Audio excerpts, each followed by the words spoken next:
recently had the chance to try out the Manfrotto MVG460 gimbal. Now, Manfrotto have a couple of different models here, the 460 and the 220, and essentially the main difference between the two is the payload that they're able to take. The 460 can take a 4.6 kilogram payload, where the 220 can take a 2.2 kilogram payload, so more for those lightweight mirrorless cameras. Now that means you can keep your kit nice and lightweight if you're using something small and light, or you can really take some of those big cameras on the 460 model. Now visually, this looks like you'd expect from a gimbal. You can definitely hold it in one hand if you like, or you can use the tripod attachment to hold it in two hands for even more stability.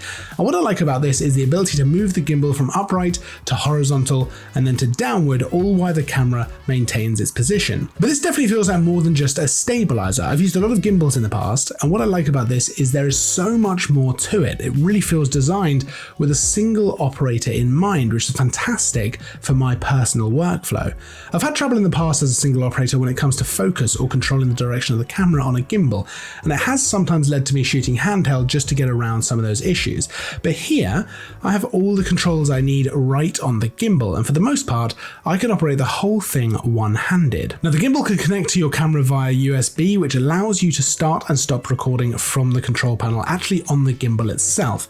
You've also got the joystick to allow you to control the direction the camera is facing, so if you want to move independently of the gimbal, and then you've got the wheel on the side, which can be used to control things like tilt of the camera, or with the connection in the box, you can set this up as a follow focus. It'll actually physically connect to the focus wheel in your lens, and then you can control the focus from the gimbal, which is a super useful tool for videographers. Now on that control system that's actually on the gimbal, you've got 4 different modes you can choose from to control how the camera is going to move as you move, and whether you want the camera to face one direction no matter what, or whether you want it to change as you move around and how it's going to change direction.